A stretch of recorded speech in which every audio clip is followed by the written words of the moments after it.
저번 시간에 제가 현재 국내 시장에서 연기금이 계속 주식을 지속적으로 사고 있다고 말씀드렸었는데, 오늘 주식 시장에서도 주식이 좀 떨어지긴 했지만 연기금은 178억을 순매수한 것으로 집계가 됐습니다. 그리고 개인 투자자가 1900억 정도를 샀고 외국인은 2000억 정도를 팔았는데, 저번 시간에도 말씀드렸듯이 외국인은 매도 우위라고 말씀드렸었죠.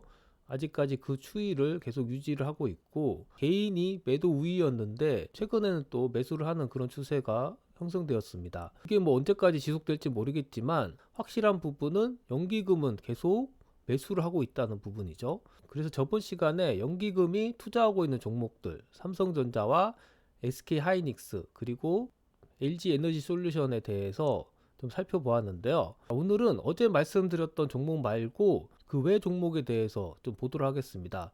그 외 종목이라고 해도 지금 1000억 이상씩 이렇게 사보고 있는 걸 봤을 때는 굉장히 적극적으로 투자가 일어난다는 것을 알 수 있는데, 이 종목들이 과연 어떤 매력들이 있는지 한번 분석해 보도록 하겠습니다. 첫 번째로 살펴볼 종목은 두산에너지빌리티라는 종목인데요. 최근에 많은 상승을 이뤄냈죠. 그래서 최저 16,000원이었던 주가가 거의 3만원까지 거의 2배 가까이 오른 종목인데, 이렇게 단기간에 주가가 오르다 보면은 조금은 부담이 되는 그런 상황이죠. 왜냐하면 이익 실현 물량들이 좀 나올 수도 있고, 이 기업의 가치 대비해서 이미 또 그 가치를 넘어버린 그런 경우도 있기 때문에 먼저 재무제표적으로 좀 더 살펴보도록 하겠습니다. 그 전에 이 두산에너지빌리티라는 종목이 어떤 종목인지 기업 개요를 좀 살펴보면은 원전 관련 핵심 설비와 핵 연료 취급 설비 등을 하고 있는 회사라고 볼 수 있는데, 결국 핵 발전소 관련 업체죠. 그래서 핵 관련해서 뉴스를 좀 찾아보면은 미국 2050년까지 원자력 발전 3배로 늘린다는 그런 얘기도 있죠. 트럼프도 원전을 지지하고 있고, 여기서도 보면 트럼프 대통령이 원자력 에너지를 석유, 석탄, 천연가스 등과 동등하게 취급하겠다, 이런 기사도 눈에 띕니다. 이런 테마들이 형성됐기 때문에 두산 에너빌리티의 주가가 크게 상승하는 모습을 보였는데, 약간은 테마성이 있죠. 그래서 이 테마가 언제까지 유지될지가 좀 중요한 포인트라고 볼 수 있겠습니다. 이 회사의 재무제표를 보시면 매출적인 부분이 작년에 좀 감소를 했습니다.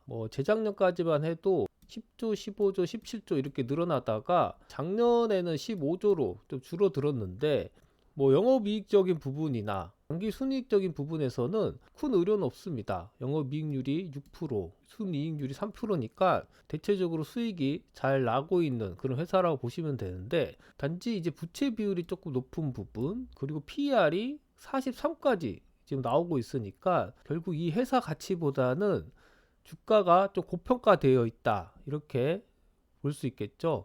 PBR도 1.8이다 보니까 이 자산 대비해서도 주가가 지금 좀 높은 상태입니다. 현재 주가 대비해서 PR이 지금 과연 얼마인지도 네이버 증권을 통해서 확인해 볼 수 있는데, 바로 이 부분에서 확인해 볼 수 있습니다. 좀 확인해 보면은 219배, 추정 PR 45배.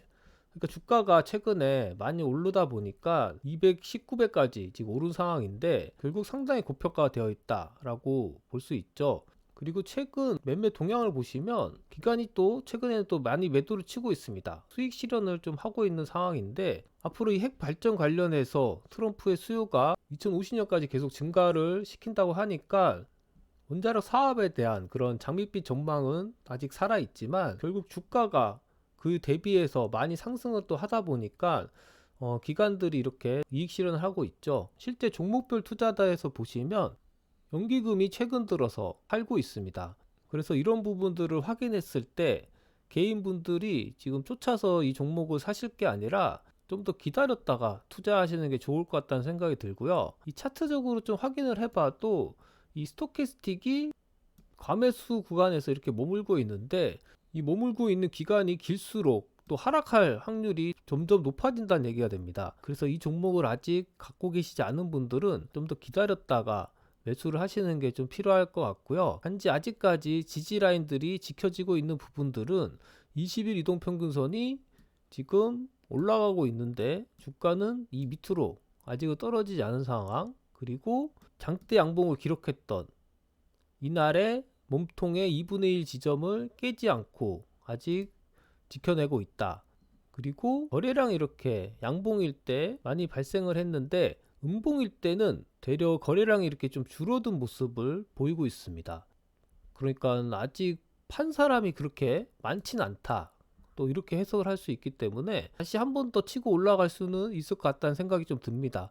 하지만 이런 전고점을 과연 뚫을 수 있느냐, 거기서는 약간의 의문점이 드는 부분이죠. 그래서 저 같으면은 뭐 원자력 테마가 좋긴 하지만 좀 기다렸다가 주가가 원래 자리로 되돌아왔을 때 매수를 하는 것으로 좀 접근을 할 것 같습니다. 자, 다음 종목은 SK이노베이션인데요. 이 SK이노베이션도 최근에 좀 좋은 흐름을 나타내고 있죠. 이동평균선들이 정방향으로 이렇게 배열이 되어 있어서 5일선, 21선, 61선, 121선 이렇게 차례대로 놓여 있는데 전형적으로 상승 추세에 있는 차트라고 볼 수 있습니다. 이 SK이노베이션은 석유 관련된 그런 사업을 하고 있는 회사인데 현재는 유가가 많이 오르고 환율도 많이 오른 상황이라서 사업적으로 그렇게 전망이 있다고 보여지지 않는데, 이 재무제표를 확인해 봐도 최근 분기에서 계속 당기순이익이 마이너스를 기록하고 있습니다. 그래서 작년 기준으로는 1조 5천억 정도가 마이너스가 됐는데, 이 회사의 어떤 부분을 보고 연기금이 계속 투자를 하고 있을까요? 사실 뭐 재무제표적으로 봤을 때도 부채 비율도 150% 이상이고 도 53이니까 뭐 23년 기준으로 봤을 때도 그렇게 매력적이지 않아 보입니다. 그리고 작년에는 뭐 마이너스니까 더 말할 필요도 없겠죠. 하지만 기관이나 외국인의 최근 동향을 보시면 계속 순매수를 하고 있는 모양인데, 실제 종목별 투자자에서 확인을 해보면 이 연기금이 최근에는 좀 매도도 하고 사는 수량이 이렇게 적었는데 뭐 1월 달만 하더라도 계속 사 모으는 것을 볼 수 있습니다. 작년 12월 달에도 계속 사 모았네요. 뭐 11월 달에는 이렇게 대량으로 사 모으기도 했는데 과연 어떤 사업성을 보고 이렇게 투자를 했을까요? 자, 이 SK이노베이션 사이트에 들어가 보시면은 석유, 화학, LNG, 전력, 배터리, 신생에너지 관련 사업을 하는 것으로 나타나 있는데 자회사 상당히 많이 있습니다. 뭐 SK에너지, SK온, SK어스온 뭐 이런 회사들이 있는데, 제가 생각하기에는 이 자회사 중에서 이런 SK어스온 같은 회사, 전 세계의 주요 광구를 탐사하고 석유 LNG를 생산한다 이렇게 되어 있죠. 이런 회사들이 좀 유망해 보이고, 배터리 사업을 하고 있는 SK온도 있죠. 전기차 및 ESS용 배터리 생산하고 있다. 요즘에는 AI 관련해서 그런 클라우드적 서버나 그런 시스템 쪽으로 전기가 상당히 많이 쓰이는데 관련한 에너지 저장 장치 쪽이 좀 뜨고 있다고 합니다. 그래서 그런 테마로 좀 엮여서 SK이노베이션을 좀 사 모으고 있지 않을까 이런 생각을 좀 하게 되는데요. 결국 워낙 자회사가 많다 보니까 소유값이나 환율이 올라서 그런 부분에 있어서 리스크는 좀 있지만, 이런 배터리 사업 부분 아니면 이런 소재 사업 관련된 이런 부분들이 또 전망이 있기 때문에 이 외국인이나 연기금에서 조금씩 사 모으고 있지 않았나 이렇게 생각을 좀 해볼 수 있을 것 같습니다. 그리고 이 SK이노베이션은 자, 울봉으로 살펴볼까요? 2021년부터 줄곧 하락을 한 종목입니다. 거의 4년 넘게 이렇게 하락을 한 종목이다 보니까 지금 재무제표적으로는 마이너스를 기록하고 있어도 과거를 비롯해서 봤을 때는 고평가되어 있지 않은 종목이라고 또 해석을 할 수 있겠죠. 오히려 저점에 가까워진 상황이다, 이런 관점으로 또 해석을 해볼 수 있습니다. 그래서 미래 가치, 사람들이 기대하는 그런 가치 대비해서 이 주가는 저평가되어 있다, 이렇게 보는 것이죠. 흔히들 얘기하는 미국 종목들, 뭐 테슬라나 엔비디아 같은 종목들이 PR이 뭐 100, 200, 300이 형성이 돼도 계속 주가가 오르는 것처럼 사람들이 이 미래 가치를 좀 더 높게 봐서 그런 기대감으로 이 주가가 오르는 것이기 때문에 현재 이익률은 마이너스지만 또 그런 테마들이 형성된다면은 충분히 주가는 오를 수 있다. 그래서 이런 종목은 재무제표를 좀 따지기보다는 이런 매매 동향이나 어떤 주가의 추이 같은 것을 보고 접근하는 종목이라고 볼 수 있겠습니다. 그래서 이 수급선이라고 할 수 있는 60일선이 이렇게 상승을 그리고 있고, 자, 21선도 최근에 기울기가 살짝 바뀌면서 이렇게 또 상승을 하고 있죠. 결국 이 종목은 60일선을 기준으로 좀 매매를 접근하시면 좋을 것 같습니다. 여기서도 보듯이 60일선을 깨려다가 다시 올라갔고, 여기서도 60일선을 깨려다 올라갔고, 이 부분에서는 60일선을 지지받고 이렇게 올라가는 모습을 하고 있죠. 그리고 스토캐스틱으로 봤을 때도 K가 D 위로 이렇게 올라가고 있는 모습을 보면은 충분히 공략을 해도 괜찮은 그런 상황이라고 볼 수 있을 것 같습니다. 그래서 관심 종목에 넣어 두시고 조금씩 사모은식으로 좀 전략을 구사하셨으면 좋겠고요. 다음으로는 유한양행을 한번 보도록 하겠습니다. 유한양행은 워낙에 오래된 회사고 경영을 잘 하기로 좀 소문이 난 회사이기 때문에 뭔가 안정적으로 회사를 이끌고 나가고 있을 텐데, 최근 주가는 뭐 살짝 반등을 했다 좀 떨어지고 있는 상황이네요. 재무제표를 좀 확인해 보니까 매출액이 계속 상승을 하고 있고 영업이익은 오르고 있습니다. 당기순이익도 마찬가지로 계속 발생을 하고 있고요. 전형적으로 경영을 잘 하고 있는 회사다 이렇게 한눈에 확인을 해볼 수 있죠. 부채 비율도 상당히 낮고 단지 PR이 좀 높은 편입니다. 지금 45, 46, 41, 최근에는 97까지 이렇게 형성되어 있습니다. 실제 주봉을 좀 확인해 보니까 작년에 좀 많이 올랐다가 최근에는 좀 주춤을 하고 있는 그런 모습을 하고 있습니다. 그래서 지금 현재 기준으로 PR을 확인해 보면은 58배, PBR 4배. 현재는 약간 고평가에 되어 있는 상황이죠. 그래서 주가가 뭐 앞으로 다시 오를 수는 있겠지만 크게 매력적인 가격은 아니다, 이렇게 평가를 할 수 있는데요. 이 기관과 외국인의 동향을 좀 살펴보면은 외국인이 좀 많이 팔고 있고 기관도 뭐 매수가 그렇게 많이 이루어지는 않고 있는 상황입니다. 오히려 매도가 좀 발생을 하고 있는데, 이런 종목을 갖고 계시지 않은 분이 접근을 하기에는 조금은 매력적이지 않은 종목이다, 이렇게 볼 수 있습니다. 그리고 보조지표적으로 봐도 지금 스토캐스틱이 떨어지고 있고 파라볼릭 볼도 상단이 이렇게 형성되어 있죠. 그리고 이런 거래량이 터졌던 이 장대 양봉의 시초가도 지금 깨면서 내려가고 있는 상황입니다. 그래서 이 주가의 어떤 흐름 자체도 좋지 않다고 보여지기 때문에 이 유황양행은 좀 더 주가가 떨어지고 난 후에 접근하시는 걸로 생각해 보면 좋을 것 같습니다. 자, 다음 종목으로는 삼성전기를 좀 살펴볼 텐데요. 이 삼성전기는 최근 흐름이 상당히 좋은 흐름을 보이고 있죠. 이 10만원까지 최저가를 찍었다가 지금 14만 9천원까지 올해 들어서 많은 상승을 이뤄낸 종목인데, 주봉으로 확인해 봤을 때도 작년 17만원이었던 주가가 10만원까지 떨어지고 그 다음 다시 회복하는 모습을 보이고 있기 때문에 그렇게 고평가되어 있지 않고 자기 원래 자리로 좀 돌아간 그런 상황이다, 이렇게 해석을 할 수 있습니다. PR로 봤을 때도 PER 20배, PBR 1.3배니까 거의 기업의 가치 수준 정도로 회귀한 그런 상황이라고 해석할 수 있겠죠. 재무제표를 확인해 보면 상당히 좋은 모습을 보이고 있습니다. 매출액이 계속 상승을 하고 있고 영업이익도 꾸준히 발생을 하고 있고요. 부채 비율도 적고 PR도 크게 변동 없이 뭐 10에서 24일을 왔다 갔다 하고 있는 모습인데, 뭐 23년도에는 30까지 올라갔으니까 지금 17.5 정도면은 중간 정도에 위치해 있다고 볼 수 있는 것이죠. 그래서 삼성전기는 뭐 지금 사도 그렇게 손해보지 않는 가격에서 하는 거라고 이제 해석할 수 있는데, 자, 차트적으로 봤을 때 단기 상승을 좀 많이 했다 보니까 조금은 부담이 있는 모습을 보이고 있습니다. 지금 스토캐스틱도 과매수 구간에 이렇게 위치해 있는데, 사실 이렇게 상승세를 탄 종목들은 좀 꾸준히 상승을 하는 그런 모습을 보일 수 있는데, 그러기 위해서는 이 매매 동향을 잘 살펴볼 필요가 있겠죠. 이 종목별 투자자에서 삼성전기를 확인해 보면은 개인들은 지속적으로 매도를 하고 있고 외국인은 최근 들어서 사고 있는 그런 상황이고요.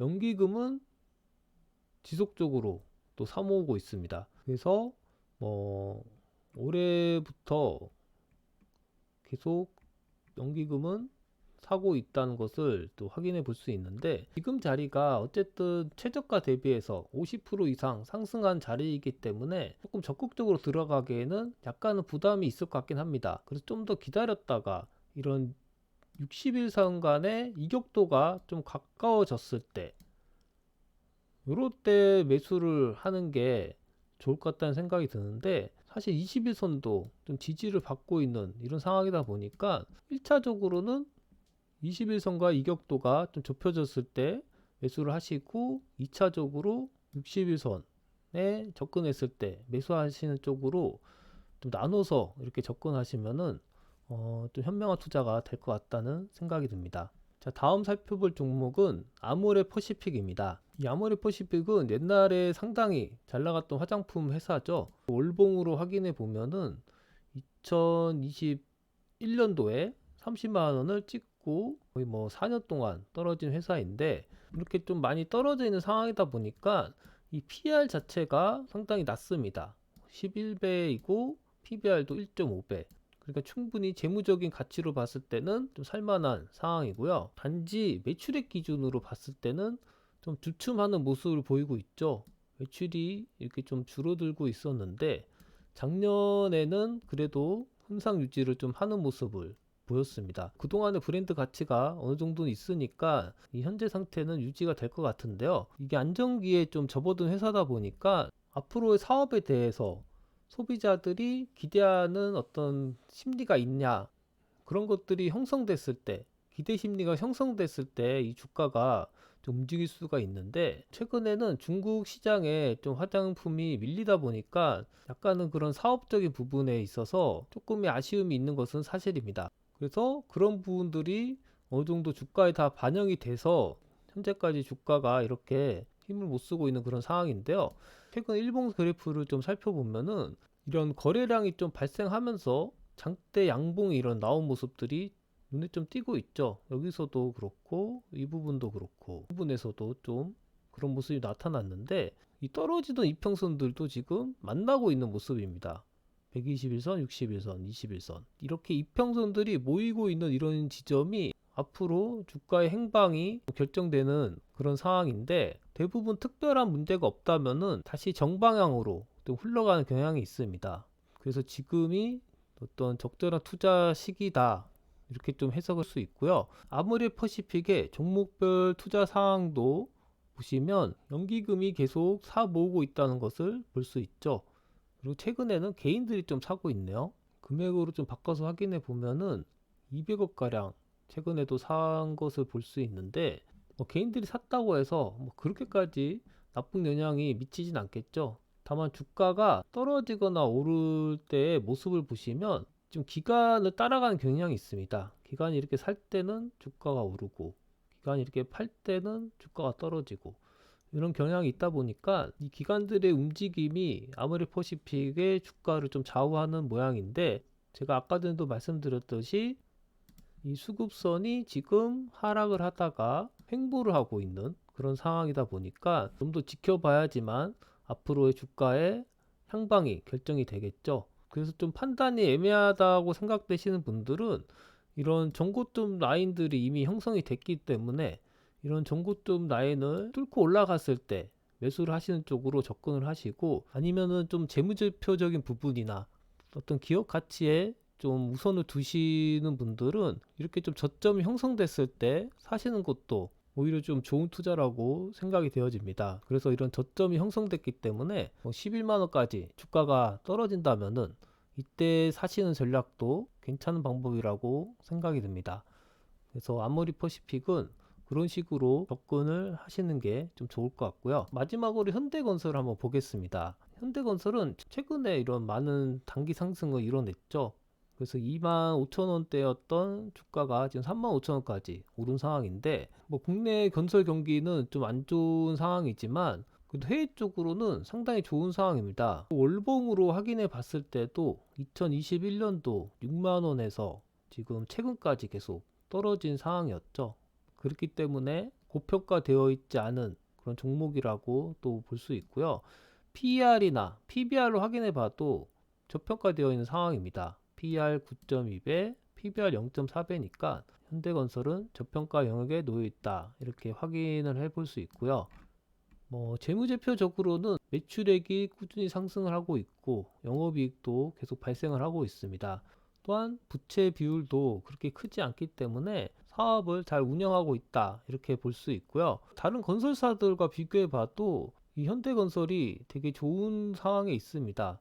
매출액도 가장 많고 영업이익도 가장 많은 것을 또 볼 수 있고요.